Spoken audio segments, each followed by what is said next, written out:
Histórias assombradas. Mas vamos ao tipo ao vivo de hoje, que é este relato aqui, Hotel Assombrado. Alguém me pediu sobre casa, coisas assombradas, então aqui ó, Hotel Assombrado, será? Pode tomar água no unicórnio, vamos lá. Todos os nomes estão trocados, inclusive o meu. Olá Ana, Matheus e Assombrados, me chamo fulana, tenho 20 anos e sou de Foz, no Paraná. No Paraná. Segue minha pequena coletânea de mini relatos que se passaram no hotel onde eu trabalho.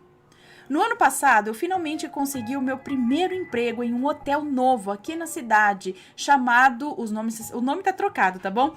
Hotel Top. Deixa eu só abrir pro Rabinho aqui pra ele me dar paz, só um pouquinho, dá uma licencinha, tá? Eu já volto, vai, Rabinho, vai.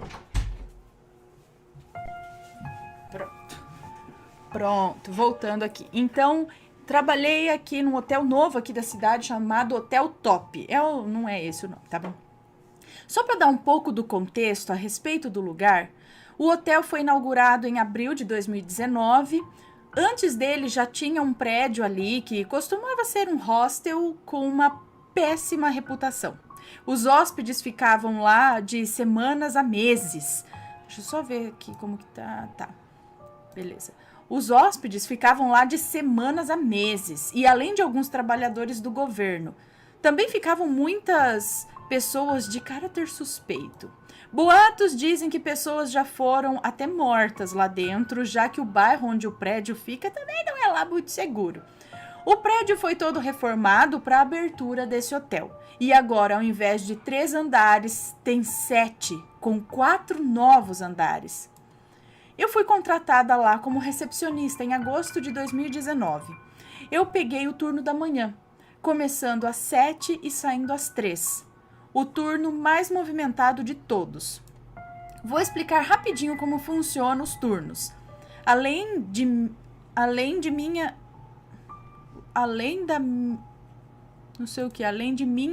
na parte da manhã, além de mim, acho que é isso, além de mim na parte da manhã, tem também outro recepcionista que entra das 6 às 2, no turno da tarde. O primeiro entra das 2 às 10 e o outro das 3 às 11. Para assim ninguém ficar sozinho atrás do balcão, sabe? E por último tem o recepcionista da madrugada. Ele é o único que fica sozinho durante o turno. Ele fica das 11 até às 6 da manhã. E demais...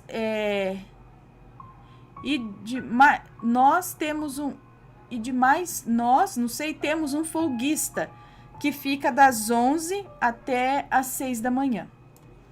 Eu tô confundindo. E de mais nós, eu não sei o que eu tava. Temos um folguista que, quando não vem cobrir a folga de alguém, entra às 10 da manhã e sai às 6 da tarde. Enfim. Acho que é ademais, não sei, temos um folguista. Bom, no primeiro mês lá, eu tinha um colega que trabalhava lá desde abril. Ele saiu 2 semanas depois que eu entrei devido a problemas na vida pessoal dele. Ele foi o primeiro a me contar que já viu coisas no hotel, mais especificamente nas escadas que iam da copa fria até a sala dos fundos. Ele estava voltando do intervalo quando viu uma sombra negra descer as escadas indo em direção a ele.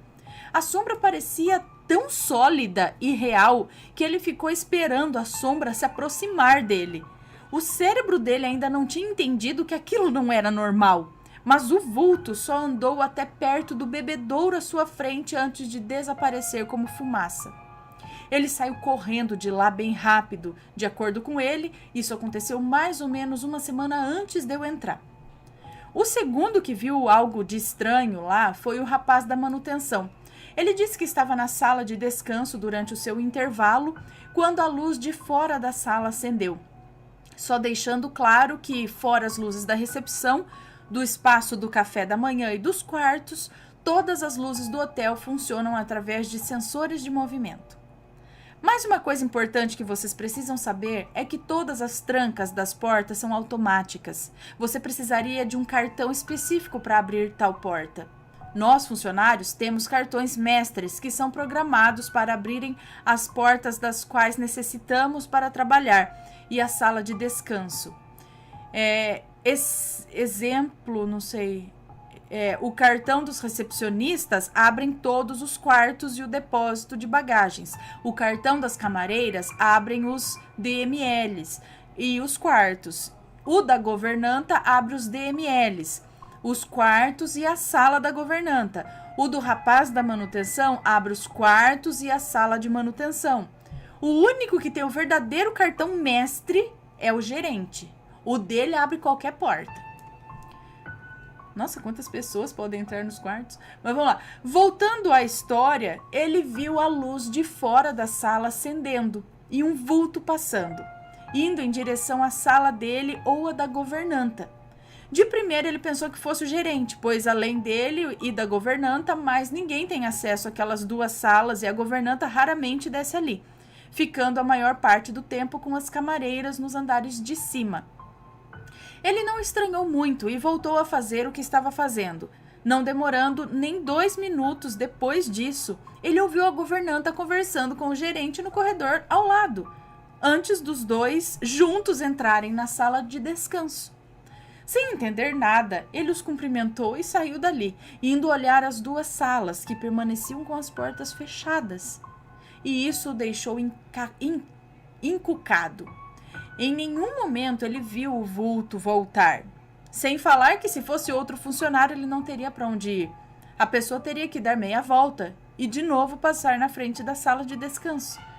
De acordo com ele, isso aconteceu em julho e ele não viu mais nada desde então. A próxima a presenciar algo estranho foi a camareira do último andar. Isso foi em setembro. Meu colega ainda estava trabalhando lá quando ela apareceu pálida na recepção pedindo alguma coisa para ele. Eu não prestei muita atenção, pois como era novata, estava fazendo algumas coisas que o gerente havia me pedido, mas pelo que eu consegui ouvir, ela estava perguntando o nome de um hóspede de um respectivo quarto lá. Não ouvi qual foi a resposta antes dela sair de lá ainda mais pálida do que antes. Na época, eu tirava o intervalo junto com as camareiras, então acabei por ouvir o que aconteceu. Pelo que ela contou, ela estava fazendo a saída. Significa que o hóspede já tinha saído do hotel, do quarto 705. Tinha acabado de entrar e começou a tirar os lençóis da cama. O quarto é um triplo, então possuía uma cama de casal e uma beliche em cima. Tinha uma cama de casal e uma beliche em cima, por isso ela começou pela beliche. Subiu, bateu os lençóis e as fronhas, caso o hóspede tivesse esquecido algo, né? E jogou tudo no chão. Então desceu, bateu os lençóis da cama de casal, tirou os travesseiros e depois de confirmar que não tinha nenhum pertence pessoal do hóspede ali, jogou as toalhas e os lençóis da beliche e enrolou tudo usando o lençol da cama de casal e colocou tudo em seu carrinho. Mas assim que ela virou de volta, notou um papel em cima da cama. Ele estava dobrado, como se tivesse acabado de ser colocado ali. Despreocupada, ela pegou o papel e abriu para ver o que estava escrito. Era normal alguns hóspedes deixarem bilhetinhos agradecendo o trabalho da camareira e às vezes deixavam até gorjeta. No papel estava escrito assim: "Que Deus te abençoe, com amor, Rogério." Só tinha essa frase escrita no papel em uma grafia bagunçada. Ela disse que sentiu todos os pelos se arrepiarem. Aquele era o nome do pai dela, que havia falecido de câncer em julho. Achando que era só uma coincidência, ela rapidamente pegou o elevador para a recepção e perguntou ao meu colega se a pessoa que tinha se hospedado naquele quarto tinha aquele nome. Mas depois de olhar o histórico de uma semana daquele quarto, nenhum Rogério ou acompanhante com tal nome havia ficado ali. Ela começou a chorar depois que terminou de contar. Com frequência, ela relatava para nós que não gostava de limpar os quartos daquele andar, pois sempre ouvia um cantarolar e assobios quando estava lá sozinha, sempre sentindo como se tivesse alguém observando. Ela chamava uma outra camareira para fazer companhia para ela quando isso acontecia. A minha explicação para esses barulhos é que os quartos não têm uma acústica muito boa, sabe? E provavelmente eram causados pelos hóspedes em seus quartos. Não tem explicação para o bilhete. Depois que o meu colega saiu, entrou outra pessoa em seu lugar. O novo recepcionista se chamava Michael. E ele rapidamente fez amizade comigo e com o folguista, Pablo, que frequentemente dividia o turno com a gente. Em algum dia de outubro, ouvi uma conversa que eles estavam tendo com o rapaz da manutenção.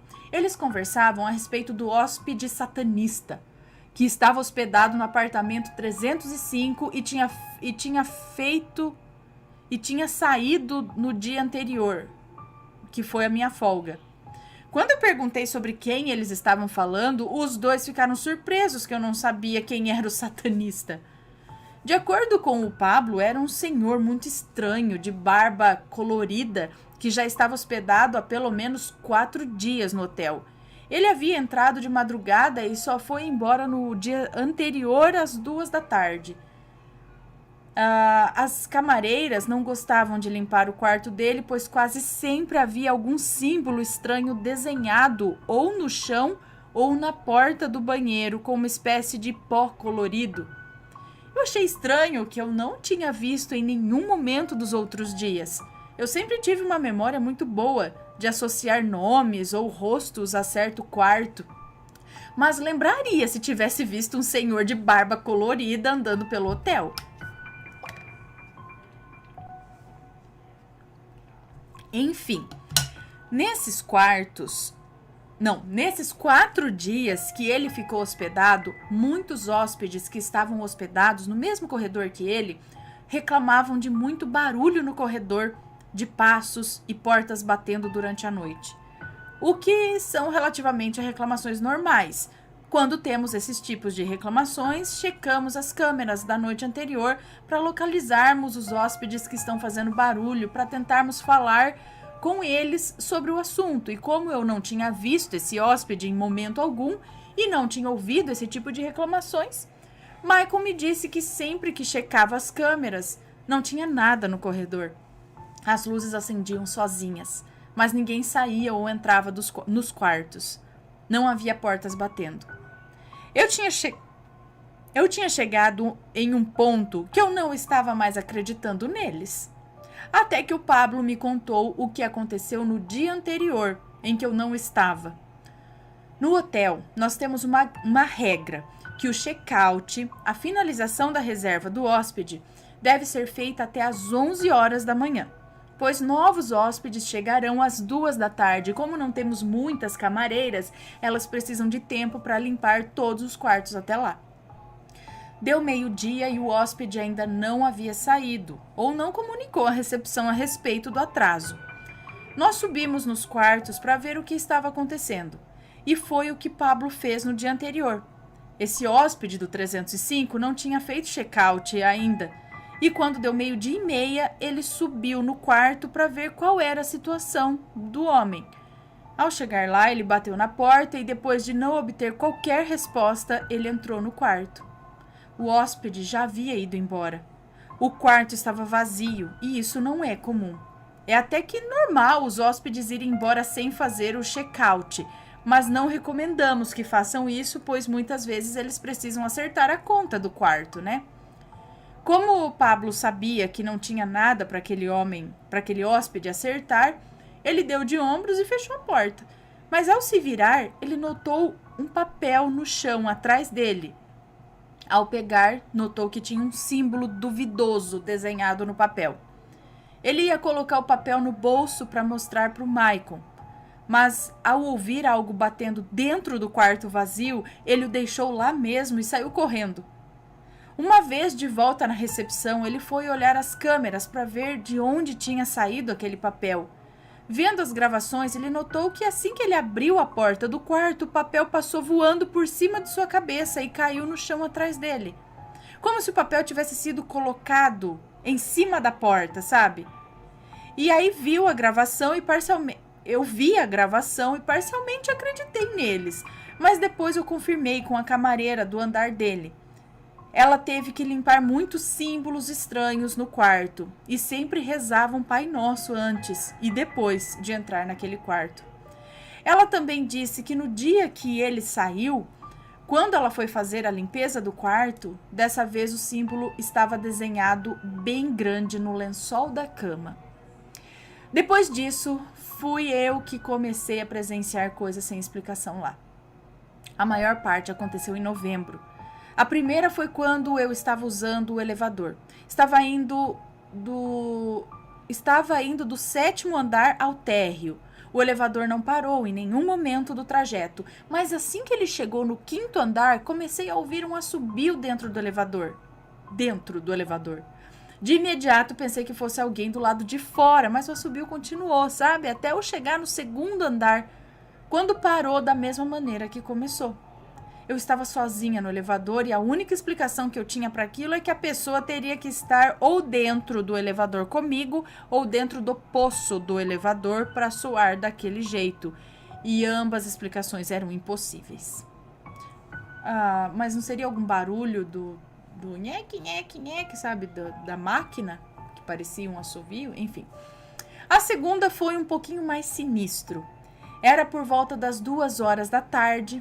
Maicon tinha ido embora, Pablo tinha ido tirar o intervalo e o rapaz das 2, o Hector, havia chegado. Havia 2 quartos que ainda não tinham feito check-out e eu me encarreguei de subir para ver a situação. Me lembro até hoje os números, 307 e 705. O 307 estava vazio, mas quando cheguei no 705, ouvi vozes dentro do quarto. Não querendo ter que enfrentar o tal hóspede, pois ainda era novata e tinha um pouco de vergonha, eu dei meia volta e voltei para a recepção e tentei convencer o Hector a subir lá, mas sem sucesso. Então, mais uma vez, subi de volta para o 705. Ainda ouvia as vozes vindas de dentro do quarto. Mas no momento em que eu bati na porta, tudo ficou silencioso. As vozes cessaram, mas eu consegui ouvir gente andando dentro do quarto. Bati mais uma vez e os passos pararam. Bati de novo e dei um passo para trás, para ver por baixo da porta, e notei sombras de pés se movendo pelo quarto. Já ficando sem paciência, voltei a bater na porta, dessa vez por mais tempo ainda. Eu fiquei exatos 10 minutos batendo naquela bendita porta, já totalmente sem paciência. Aí eu abri a porta esperando não levar um xingão do hóspede, né? E vi, para o meu espanto, que o quarto estava totalmente vazio. Havia malas abertas lá, mas não tinha absolutamente ninguém ali. Cheguei até o banheiro, não fiquei muito mais tempo lá. Eu chequei até o banheiro, mas não fiquei muito mais tempo lá. Quando cheguei na recepção, vi os hóspedes do tal quarto conversando com o Hector, pedindo para ficar mais algumas horas no quarto. Depois que eles saíram, Hector me perguntou quem estava no quarto, pois eu tinha falado para ele que tinha gente no quarto. Sem acreditar na minha versão, ele checou as câmeras no momento que eu subi lá, pela primeira vez, até a segunda. Em nenhum momento alguém entrou ou saiu daquele quarto nesse intervalo e eu realmente fiquei 10 minutos batendo naquela porta. Ninguém presenciou mais nada no final do ano. Voltaram a acontecer em janeiro, mas coisas voltaram a acontecer em janeiro de 2020. Todas as vezes que eu ficava sozinha durante o intervalo da minha nova colega, a Laura, o Maicon tinha pedido demissão em dezembro, né? E eu sempre sentia que havia alguém comigo atrás daquele balcão. As gavetas abriam sozinhas, as portas dos armários, que são de pressão, também abriam, ou seja, elas precisam de alguém para pressioná-las para abrir, mas elas também abriam sozinhas. Muitas vezes, quando eu estava de intervalo na sala de descanso, a Laura dizia me ver parada ao lado dela em sua visão periférica, quando não tinha ninguém ali. Quase sempre que eu subia para verificar os quartos, eu via vultos passarem atrás de mim, através dos espelhos que ficam nas paredes dos quartos. Mas o mais sinistro de todos esses que eu contei, na minha opinião, envolveu nosso sistema de alarme especial. Na parede atrás do balcão temos um painel com luzes vermelhas, cada uma representando um quarto, PNE, pessoa com necessidade especial. Ah, entendi. Quando eles precisam de ajuda, eles apertam um botão dentro do quarto que aciona um alarme ali na recepção e a luz brilha, identificando o quarto. Por muito tempo, as luzes não tinham identificação, elas apenas brilhavam, mas não tínhamos como identificar de qual quarto elas vinham. Então, em um dia, sem movimento, o Maicon, junto comigo e o rapaz da manutenção, trabalhamos juntos para identificarmos cada luzinha. O rapaz da manutenção nos mandava por mensagem em qual quarto ele estava e apertava o botão, e a gente numerava as luzes de acordo. Nós conferimos no dia seguinte, já que não tivemos tempo de fazer no dia anterior, e todas estavam de acordo com o seu respectivo quarto. Isso foi em dezembro. Um pouco antes do Maicon sair, e desde então ninguém mais se incomodou com as luzes. Raramente tínhamos hóspedes especiais, então famílias normais ficavam nesses quartos. Todas as ocasiões em que soaram os alarmes eram crianças brincando pelo quarto e apertando tudo que vinham pela frente. O que eu vou contar agora aconteceu mais recentemente, entre fevereiro e março. Nós, do ramo hoteleiro, já estávamos sofrendo com as consequências do vírus. A cada dia chegavam menos e menos hóspedes. O hotel estava parcialmente vazio e, aproveitando a falta de hóspedes, o gerente interditou alguns quartos para fazer algumas manutenções mais pesadas. Era uma manhã de segunda-feira, por volta das 7 horas da manhã, horário em que a maior parte dos hóspedes estavam no salão tendo seu café da manhã.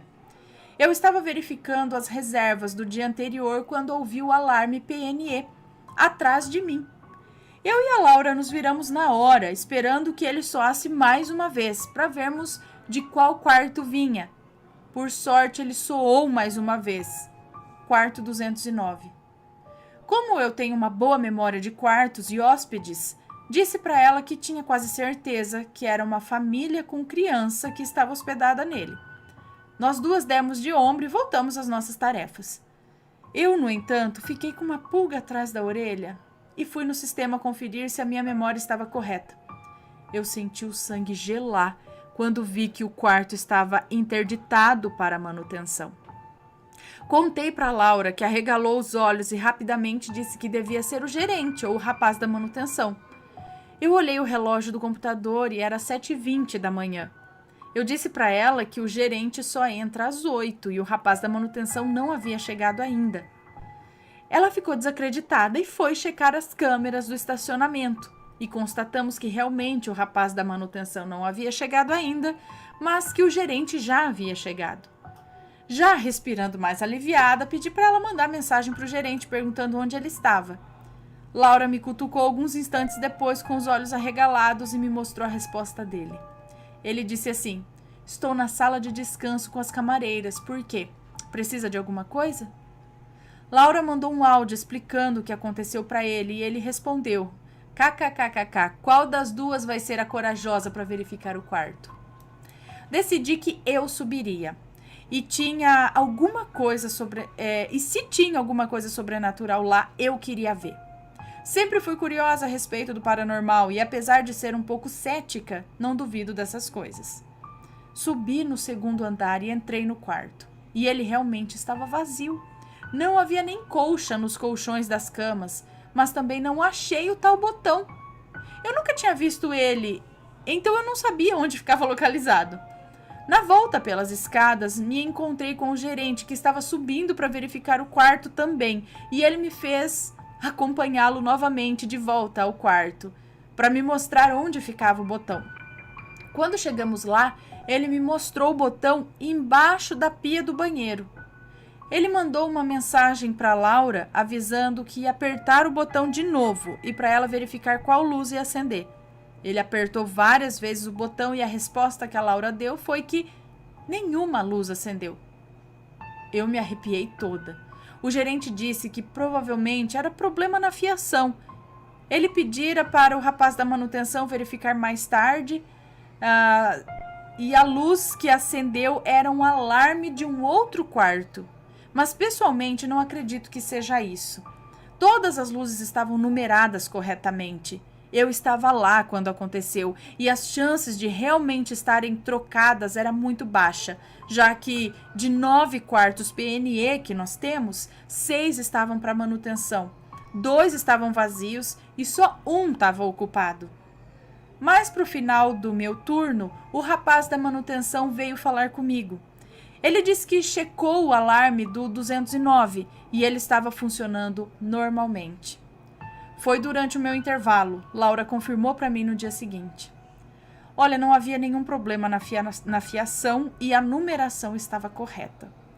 Não sabia se eu ficava mais confusa com o que aconteceu ou assustada. Enfim, esses foram os meus relatos curtinhos a respeito do hotel onde eu trabalho.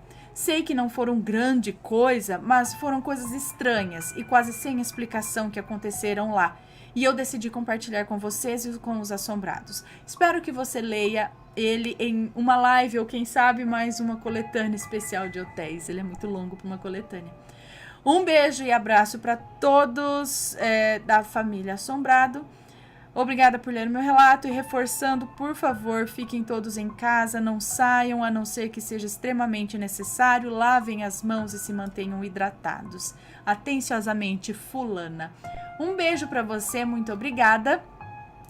E o hotel ele já era assombrado com os primeiros andares e os outros passaram a ser assombrados também. Mas e a mulher, a camareira que recebeu um recado do pai ali? Será que ele é tipo uma espécie de portal e tudo acontece por ali? Eu já vi uma vez num Assombrações, se não me engano, que a casa da mulher, o quarto dela lá era tipo um portal, um monte de coisa saía, espíritos nada a ver, espíritos ruins, entidades, tipo tudo ali saía daquele lugar, tipo de um guarda-roupa, não sei, ou era tipo Nárnia, sabe? Mas aquele lugar virou um portal e aí tiveram que fechar aquilo porque saía de tudo dali. Desde espíritos bons, que né, não ofereciam risco algum, até seres de sombras, magos negros, sei lá, sabe essas coisas? Será que esse hotel é uma espécie de portal? Está gostando dos relatos no Reverso Assombrado? Então não se esqueça de deixar o seu like. E é claro, se ainda não for inscrito, se inscreva.